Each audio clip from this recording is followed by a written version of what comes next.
I've read 130 books so far this year, and in this video, I'm going to share my top 10 most disappointing reads. Now, this doesn't mean the top 10 worst books I've read this year. I'm going to make a separate video for that. Y'all know I need some time and space to rant. This video is specifically for books that I had high expectations for, was looking forward to, excited for, that really let me down. So there's kind of a range of ratings here. Most of them are going to have a low rating of 1 or 2 stars, but you know, not necessarily exclusively, because it's more about the disappointment I felt deep in my soul than any actual lack of writing quality or literary merit. So let's get into it. The top 10 most disappointing books I read in 2024. Also, before I get started, many of these books were included in a reading vlog, so if they were, I will indicate that somewhere on the screen and let you know which reading vlog, and I'll also have all the reading vlogs that include the books mentioned in this video in the description box, so you can watch those for more extensive thoughts if you are so inclined. So let's start with the Anne of Green Gables series, which I reread in a reading vlog in October. And this is a series I love. It's a childhood favorite, but I didn't really remember books 3 to 8 very clearly. Reading books 1 through 3 was a great experience. I really enjoyed it. They brought up so much nostalgia. I really loved reading them. And then I got to book 4,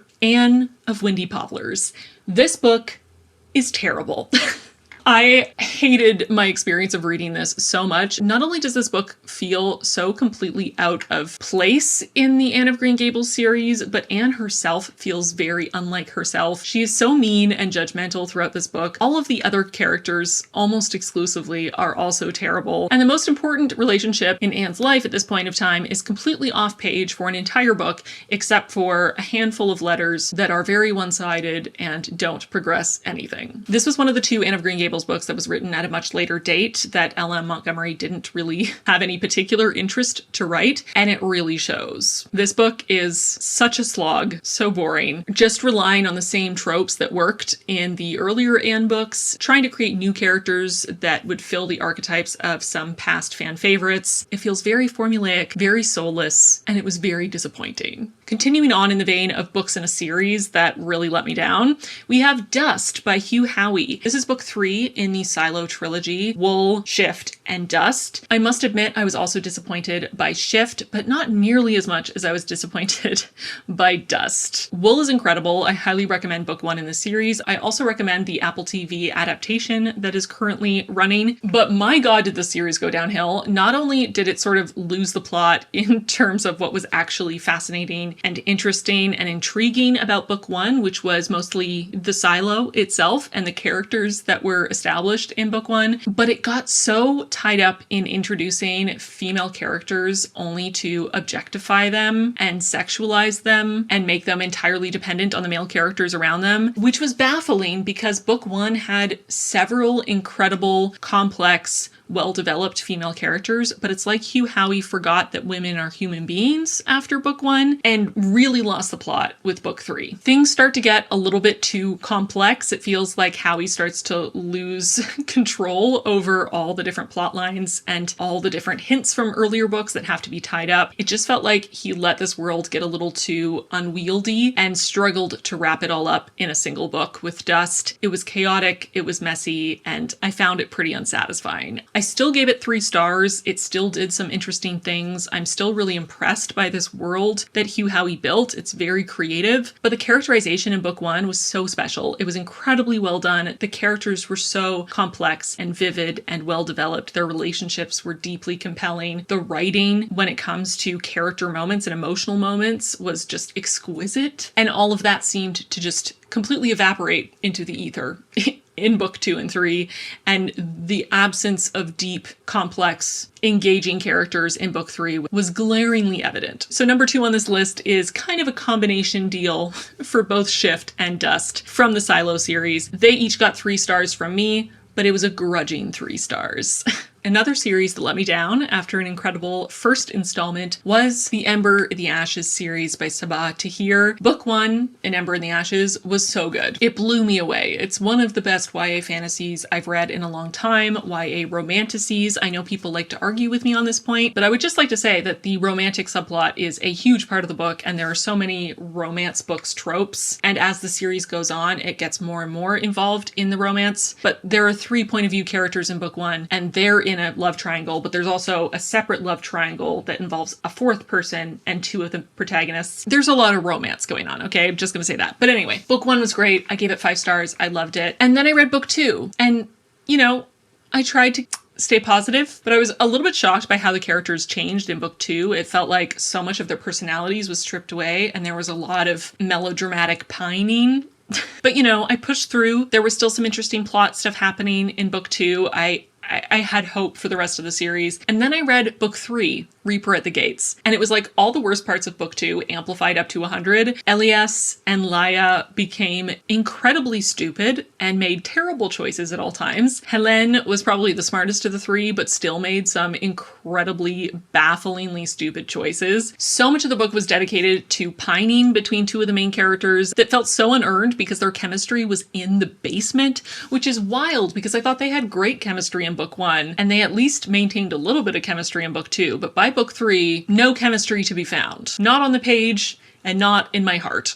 One of the things that this series really had going for it was having amazing stakes and really great pacing, and that just completely fell apart by book 3. The stakes were so low, the pacing was so slow, and it just felt like we were spinning our wheels, like Sabaa Tahir wasn't sure how to pad out the story to fit 4 books. I think if this had been a trilogy, everything would have been a lot tighter and a lot more satisfying, and we wouldn't have had to spend so many endless paragraphs on unnecessary melodramatic pining. Luckily, the 4th book in the series redeemed it a little bit in my eyes, but nothing was at the same quality as book 1. So the series in general was just a bit of a letdown, not gonna lie. And I have one more example of a series that went downhill fast, and that is the Dark Tower series by Stephen King. I read The Gunslinger and really loved it. It surprised me. It was not at all what I expected, but I really enjoyed it and was super excited to read on in the series. And then I read The Drawing of the Three, which felt like a completely different genre, mostly took place in a completely different world and setting, mostly ignored the main character we fell in love with in the first book, and really seemed to revel in the action fight scenes, which were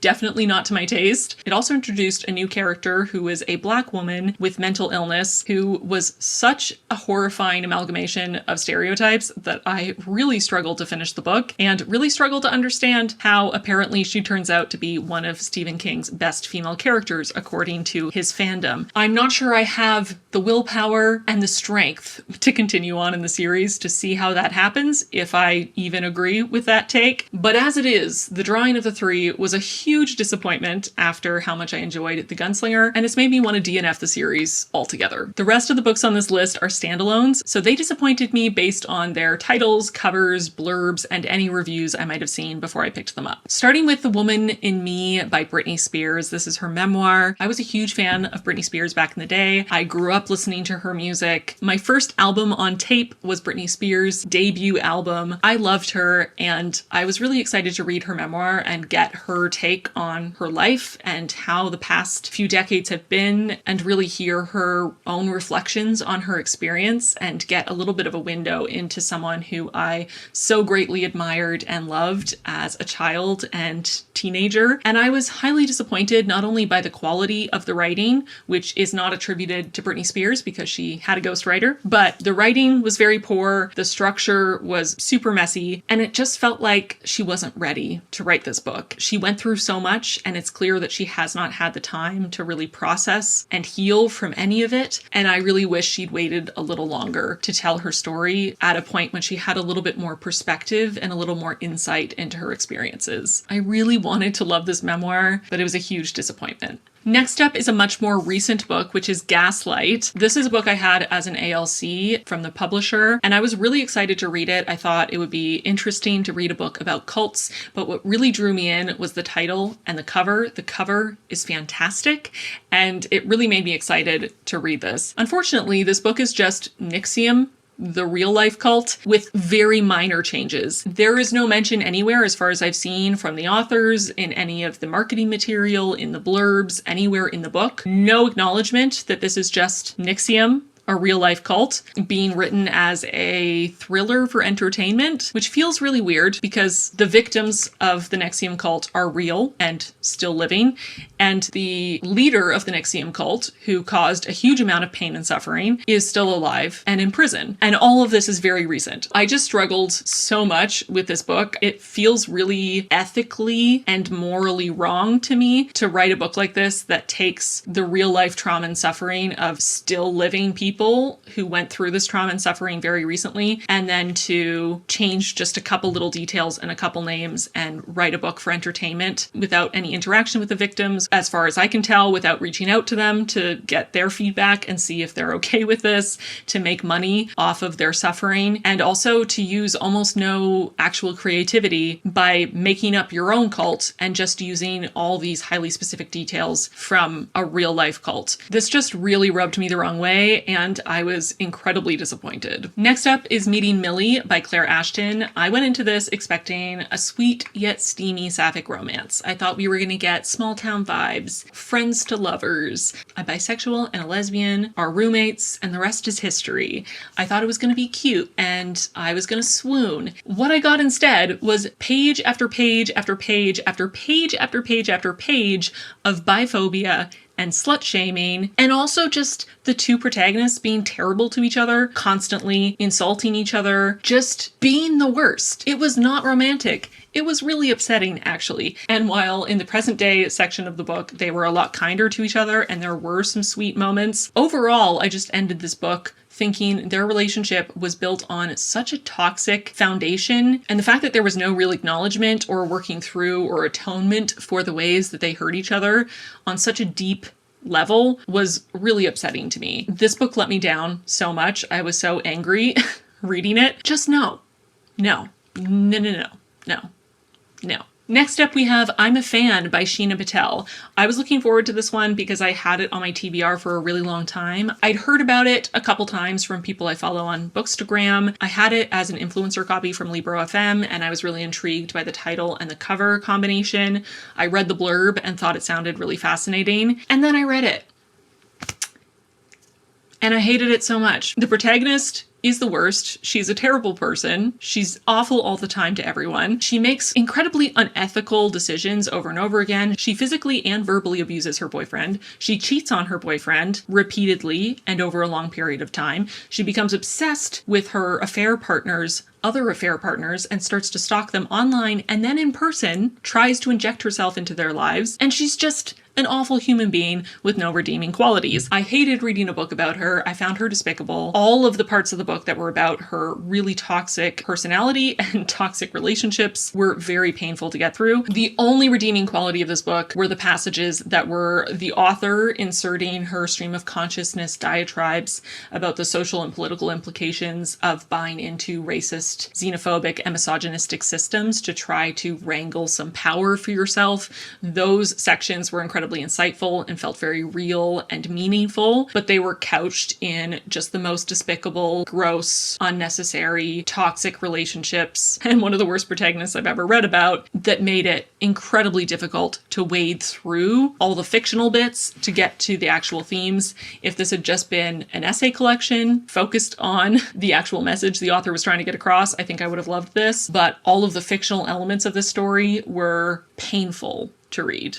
So, very disappointed by I'm a Fan. And the last two official books on this list, I do have one bonus that I had to include, but the last two official books on my most disappointing reads of the year list are both from my sci-fi reading vlog that I just recently posted, so you can go check that out if you missed it. And those are The Ministry of Time and Extinction. And both of these were books that I was looking forward to when I initially looked at the options, and both of them really let me down. So first, I'll start with Extinction. This book was meant to be like Jurassic Park, but with mammals instead of dinosaurs, and I was super on board and excited to read it. And it was such a missed opportunity. It really did not take advantage of the super cool premise to do anything particularly interesting or surprising. confusing. It was very predictable and also had essentially no themes to speak of. Didn't really have anything to say about the ethics of bringing back extinct species only to keep them captive within essentially a zoo for the entertainment of the incredibly wealthy. There were also several side plots that did not add anything to the story but took up a lot of page time. So even though I loved the protagonist and the concept, this was such a letdown. Such a waste of an awesome premise. And then we have The Ministry of Time, which is about 500 different books in one. It's a time travel novel with no scientific information about how the time travel works. It's a historical, out-of-time romance. It's a slice of life comedy. It's also a spy novel. And none of these things are done well. It is chaotic. It's a mishmash of so many different things. It also features explicit sex scenes about a real-life historical figure who died in a horrible way, which feels concerning to me on a moral level, but it also makes very little sense, and the protagonist is kind of the worst, and the ending is so nonsensical and ridiculous and deeply unsatisfying. As excited as I was going into The Ministry of Time, because I love time travel as much as the next Whovian, this was not the time travel novel I was looking for. Not at all. And that is the end of my official top 10 most disappointing books of the year list. But I do have one bonus honorable mention that will probably make a lot of you mad at me. Jane Eyre. I am so sorry, but no. I gave this book 3 stars. I didn't absolutely despise it, but I was highly disappointed by this book. I have a whole reading vlog where I go into detail. Again, all the reading vlogs related to the books mentioned in this video are in the description box so you can get more thoughts, but this did not do nearly as many of the awesome things I expected it to. Not only did Jane highly disappoint me as a protagonist, once she became an adult, I did not connect to her whatsoever. Not only did I find the entire passage where she was not at Thornfield incredibly mind-numbingly dull, but probably most importantly, I despised Mr. Rochester from the first page he showed up until the last. He had no redeeming qualities. He was terrible. I did not want Jane to entertain his attention. I did not think they would make a good couple. I did not think he was a good man, and I did not enjoy reading about him. Mr. Rochester was the worst. And I do not understand the romanticization of Mr. Rochester, just like I don't understand the romanticization of Heathcliff in Wuthering Heights. Both of them are terrible. Neither of them are boyfriend material. Stop it. Again, I did not hate this book. I gave it 3 stars. There were a lot of things I did like about it, but there were also lots of things I didn't like about it, and I did not find it romantic or particularly empowering. I had a lot of high expectations for this book, and I enjoyed the beginning when Jane was young so much, and then everything just unraveled. So that's my honorable mention, and probably the one that's going to get me the most hate, but too bad. This is my video, so I get to be disappointed in whatever books I feel like. And I was disappointed by Jane Eyre. I'm so sorry. So those are the most disappointing books I read this year. Let me know in the comments your thoughts on these if you've read any of them. Let me know what your most disappointing read of the year was so I can avoid it at all costs. And watch out for my worst books of 2024 video because that one is coming and I have a lot to say. Thanks so much for watching and I'll see you really soon in my next one. Bye friends.